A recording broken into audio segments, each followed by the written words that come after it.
السلام عليكم ورحمة الله وبركاته.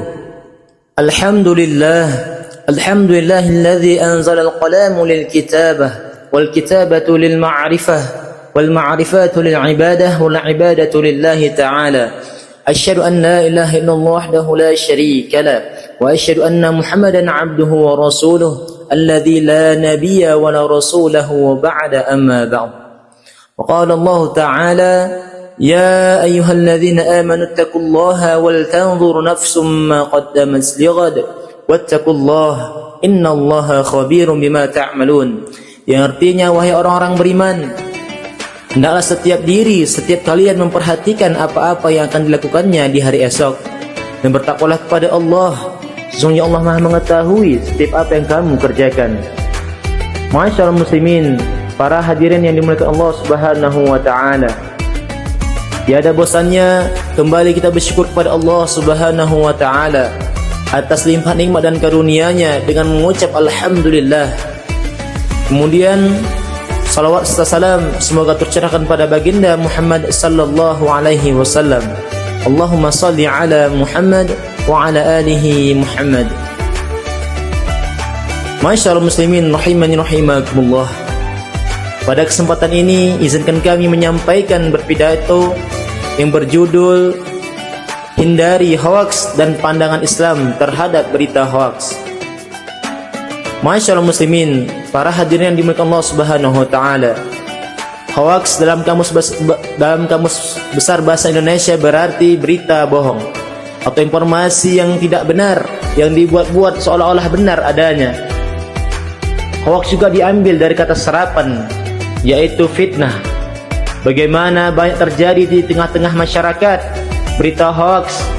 Orang-orang tidak lagi melihat kebenaran suatu informasi yang ia dengar maupun informasi yang ia dapat, sehingga bagaimana berita hoaks ini menimbulkan berbagai fitnah, sehingga terjadi pertikaian, perkahalian, bahkan pembunuhan. Allah Subhanahu wa taala berfirman surah An-Nahl ayat 5, Allah katakan, innama yaftaril kadhiba alladziina la yu'minuuna biayatillah ulaika humul kadzibun. Kata Allah, sesungguhnya orang-orang yang mudah membuat suatu informasi, orang-orang yang mengada suatu informasi maupun mengada-ngadakan suatu berita, la yu'minuuna biayatillah, mereka lah orang-orang yang tidak beriman kepada Allah Subhanahu wa taala. Ulaika humul kadzibun, dan mereka lah orang-orang yang pendusta. Surah An-Nahl ayat 105. Masyaallah muslimin rahimani rahimakumullah. Pada hari ini kita melihat bagaimana Indonesia merupakan negara yang keempat, negara dengan pengguna sosial media terbanyak di dunia. Dengan melihat data ini, bagaimana informasi hoaks sangat mudah tersampaikan di tengah-tengah masyarakat. Sangat disayangkan masyarakat pada saat ini tidak melihat bagaimana kebenaran suatu berita yang mereka dengar maupun berita yang mereka dapat, sehingga menimbulkan berbagai pertikaian di masyarakat saat ini, baik di sosial media maupun di tengah-tengah masyarakat. Hadirin yang Allah Subhanahu wa taala, berita hoaks juga pernah terjadi pada masa Nabi Muhammad sallallahu alaihi wasallam. Bagaimana dikisahkan, kisah ini dinamakan kisah haditsul ifki, yang bagaimana tersebarnya berita hoaks yang ibunda Aisyah, Ummul Mukminin Aisyah radhiyallahu anha difitnah berzinah dengan sahabat Safwan ibnu Mu'attal. Maka dengan sifat manusiawinya Rasulullah SAW pun merasa cemburu karena mendengar berita hoaks ini. Maka turunlah firman Allah surah An-Nur ayat 11, Allah katakan untuk menenangkan hati Nabi Muhammad SAW terhadap berita hoaks ini. Para hadirin Allah Subhanahu wa taala, lalu bagaimana pandangan Islam terhadap berita hoaks ini? Allah Subhanahu wa taala dalam Al-Quran telah menjelaskan kepada kita bagaimana Allah berikan solusi bagi kita umat Islam dalam menghadapi, dalam menerima suatu informasi. Allah Subhanahu wa taala berfirman surah Al-Hujurat ayat 6, Allah katakan, ya ayyuhalladzina amanu in ja'akum fasiqun binaba'in fatabayyanu an tusibu qauman bijahalatin fatusbihu ala ma fa'altum nadibin. Kata Allah Subhanahu wa taala dalam surah Al-Hujurat ayat 6, Allah katakan, wahai orang-orang yang beriman, jika datang seseorang yang fasik kepadamu membawa suatu berita, membawa suatu informasi, fatabayyanu, maka hendaklah engkau bertabayun, mencari suatu kebenaran, mencari kebenaran dari informasi yang kau dapat, dari informasi yang kau dengar. Fatabayyanu an tusibu qauman bijahalatin, jangan sampai engkau mencelakakan orang lain atas berita yang tidak benar yang kau sampaikan. Fatusbihu ala ma fa'altum nadimin, dan nantinya membuatmu menyesal olehnya. Ma'asyiral muslimin rahimani rahimakumullah.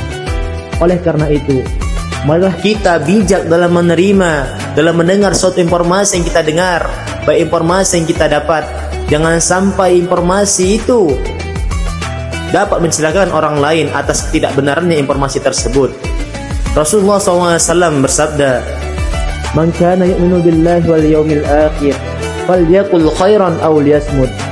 Jika benar engkau beriman kepada Allah dan engkau beriman kepada hari akhir, maka hendaklah kamu berkata dengan perkataan yang baik. Jika tidak, engkau tidak bisa berkata yang baik, maka hendaklah engkau diam.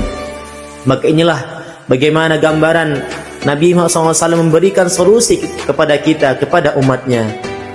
Poin penting dapat kita ambil, para hadirin sekalian, hendaklah kita menilai dari faktanya, bukan sekedar katanya.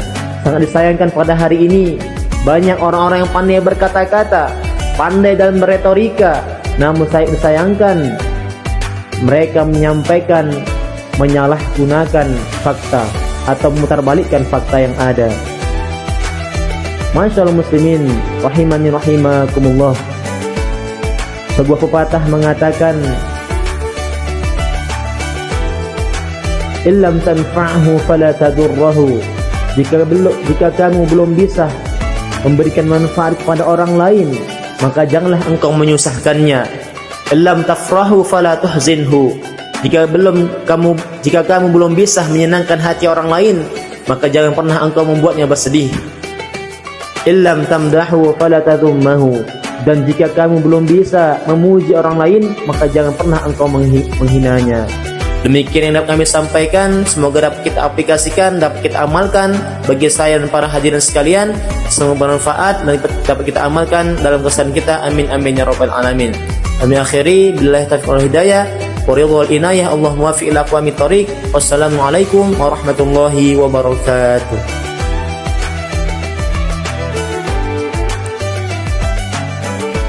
Nama Muhammad Hozan Khairul Fatih, nomor induk mahasiswa 2365 10 15.